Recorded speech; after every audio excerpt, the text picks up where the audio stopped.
Hi friends, ನಿಮ್ಮೆಲ್ಲರೂ YouTube ಚಾನಲ್ಗೆ ಸ್ವಾಗತ. Friends, ಇವತ್ತು ನಾನು ನಮ್ಮ ಮನೇಲಿ ಎಣ್ಣೆ ಬದನೆಕಾಯಿ ಮಾಡಿ ಚಪಾತಿ ಮಾಡಿದ್ದೀನಿ. ಆಕ್ಚುಲಿ ಎಣ್ಣೆ ಬದನೆಕಾಯಿ ರೆಸಿಪಿ ನಾನು ಶೇರ್ ಮಾಡಬೇಕು ಅನ್ನೋ ಐಡಿಯಾ ಇರಲಿಲ್ಲ. ಮಸಾಲೆ ಎಲ್ಲ ಹಾಕ್ಬಿಟ್ಟಿದ್ದೆ. ಆಮೇಲೆ ವಿಡಿಯೋ ಮಾಡಬೇಕಾಗಿತ್ತು ಅಂತ ಅನಿಸ್ತು. ಇವಾಗ ನಾನು ವಿಡಿಯೋ ಮಾಡಿಕೊಂಡು ನಿಮ್ಗೆ ಅದ್ರ ಏನೇನು ಹಾಕಿದ್ದೀನಿ ಅಂತ ಹೇಳ್ತೀನಿ. ಈಗ ನಾನು ಬಾಣಲೆಯಲ್ಲಿ, ಈಗ ನಿಮ್ಗೆ ಗೊತ್ತಿರೋ ಪ್ರಕಾರ ಎಣ್ಣೆ ಬದನೆಕಾಯಿಗೆ ಜಾಸ್ತಿ ಎಣ್ಣೆ ಅದಕ್ಕೆ ಸಾಸಿವೆ ಹಾಕಿ ಕರ್ಬೇವು ಸೊಪ್ಪು ಹಾಕಿದ್ದೀನಿ. ಬದನೆಕಾಯಿನ ಹಾಕಿದ್ದೀನಿ. ಬದನೆಕಾಯಿನ ಮನೇಲಿ ಎಣ್ಣೆ ಬದನೆಕಾಯಿಗೆ ಹೆಂಗ್ ಹಾಕ್ತೀವಿ ಹಂಗೆ ಕಟ್ ಮಾಡಿ ಹಾಕೊಂಡಿದ್ದೀನಿ.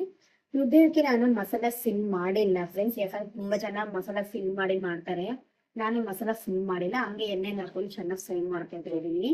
ಬದನೆಕಾಯಿನ ಚೆನ್ನಾಗಿ ಫ್ರೈ ಮಾಡ್ಕೊಂಡು ಸ್ವಲ್ಪ ಕಲರ್ ಚೇಂಜ್ ಆಗ್ತಿದೆ. ಒಂದು ಹಾಫ್ ಬಾಯ್ಲ್ ತರ ಬೆಂದ್ಮೇಲೆ ನಾನು ಮಸಾಲೆ ಹಾಕ್ತಾ ಇದ್ದೀನಿ.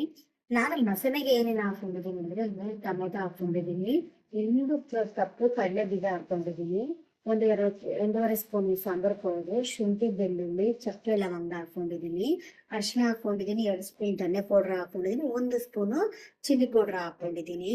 ಇದನ್ನೆಲ್ಲ ಹಾಕೊಂಡು ನಾನು ಚೆನ್ನಾಗಿ ಫ್ರೈ ಮಾಡ್ಕೊಳ್ತಾ ಇದೀನಿ. ಮೊಸರನ್ನ ಹಾಕೊಂಡು ಲಾಸ್ಟ್ ಸ್ವಲ್ಪ ಮಿಕ್ಸಿಗೆ ಮಸಾಲೆ ರುಬ್ಬಿದ್ಮೇಲೆ ಲಾಸ್ಟ್ ಸ್ವಲ್ಪ ಕೊತ್ತಂಬರಿ ಸೊಪ್ಪು ಹಾಕೊಂಡು ಸ್ವಲ್ಪ ತರಿತರಿಯಾಗಿ ರುಬ್ಕೊಳ್ಳಿ. ನೋಡಿ, ಅವಾಗ ಈ ತರ ನೋಡಕ್ ತುಂಬಾ ಚೆನ್ನಾಗಿ ಕಾಣುತ್ತೆ.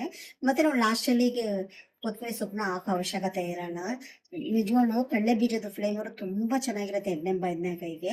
ನಾನು ಯಾವಾಗಲೂ ನಮ್ಮ ಮನೇಲಿ ಎಳ್ಳಕ್ ಮಾಡ್ತಾ ಇದ್ವಿ. ಇವತ್ತು ಎಳ್ಳು ಖಾಲಿ ಆಗಿರೋದ್ರಿಂದ ನಾನು ಕಡಲೆ ಬೀಜ ಹಾಕಿ ಮಾಡಿದ್ದೀನಿ. ಮಿಕ್ಸಿ ಜಾರ್ನ ತೊಳೆದ್ಬಿಟ್ಟು ಎಷ್ಟು ಬೇಕೋ ಅಷ್ಟು ಸ್ವಲ್ಪ ನೀರು ಹಾಕೊಂಡಿದ್ದೀನಿ ಅಷ್ಟೇ. ಎಣ್ಣೆ ಬದನೆಕಾಯಿಗೆ ಜಾಸ್ತಿ ನೀರು ಹಾಕೊಂಬೇಡಿ. ಈಗ ಒಂದು 10 ನಿಮಿಷ ಮುಚ್ಚಿಟ್ಟು ನಾವು ಚೆನ್ನಾಗಿ ಬೇಯಿಸ್ಕೊಂಡ್ರೆ ನೋಡಿ, ಬಿಸಿ ಬಿಸಿ ಎಣ್ಣೆ ಬದನೆಕಾಯಿ ರೆಡಿ ಆಗಿದೆ ಫ್ರೆಂಡ್ಸ್. ಇದಕ್ಕೆ ಚಪಾತಿ, ದೋಸೆ, ಅನ್ನ ಯಾವ್ದ್ರ ಜೊತೆ ಬೇಕಾದ್ರೂ ತಿನ್ಬೋದು. ನಮ್ಮನೇಲಿ ಎಲ್ಲರೂ ಸ್ವಲ್ಪ ಮುದ್ದೆ ತಿನ್ನೋದ್ರಿಂದ ನಾನು ಸ್ವಲ್ಪ ಗ್ರೇವಿನ ಸ್ವಲ್ಪ ನೀರಂಗ್ ಮಾಡಿದ್ದೀನಿ. ನೀರೇ ಹಾಕೋದ್ರಂಗ್ ಮಾಡಿದ್ರೆ ಇನ್ನೂ ಟೇಸ್ಟ್ ಬರುತ್ತೆ. ಪರೋಟಾಗೆ, ಚಪಾತಿಗೆಲ್ಲ ಸೂಪರ್ ಆಗಿ ಇರುತ್ತೆ ಫ್ರೆಂಡ್ಸ್. ನನ್ನ ರೆಸಿಪಿ ನಿಮ್ಗೆ ಇಷ್ಟ ಆಗಿದ್ರೆ ಶೇರ್ ಮಾಡಿ, ಕಮೆಂಟ್ ಮಾಡಿ, ನನ್ನ ಯೂಟ್ಯೂಬ್ ಚಾನಲ್ನ ಸಬ್ಸ್ಕ್ರೈಬ್ ಮಾಡಿ. ನಾವು ಯಾವುದೇ ಒಂದು ಅಡುಗೆ ಆದ್ರೂ ಮನಸ್ಸಿಂದ ಪ್ರೀತಿಯಿಂದ ಮಾಡಿದ್ರೆ ನಿಜವಾಗ್ಲೂ ಅಡುಗೆ ಸೂಪರ್ ಆಗಿ ಬರುತ್ತೆ.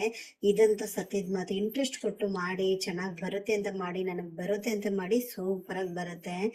ನಾನು ಯಾವಾಗ ಮನೇಲಿ ಏನೇ ಮಾಡಿದ್ರೆ ಮನೇಲಿ ಇರೋರೆಲ್ಲ ತುಂಬಾ ಚೆನ್ನಾಗಿ ಮಾಡಿದೆ ಅಂತಾನೆ ಹೇಳ್ತಾರೆ ಫ್ರೆಂಡ್ಸ್. ನನ್ನ ವಿಡಿಯೋ ನಿಮ್ಗೆ ಇಷ್ಟ ಆಗಿದ್ರೆ ಶೇರ್ ಮಾಡಿ, ಕಮೆಂಟ್ ಮಾಡಿ, ನನ್ನ ಯೂಟ್ಯೂಬ್ ಚಾನಲ್ ಸಬ್ಸ್ಕ್ರೈಬ್ ಮಾಡಿ. Bye bye friends.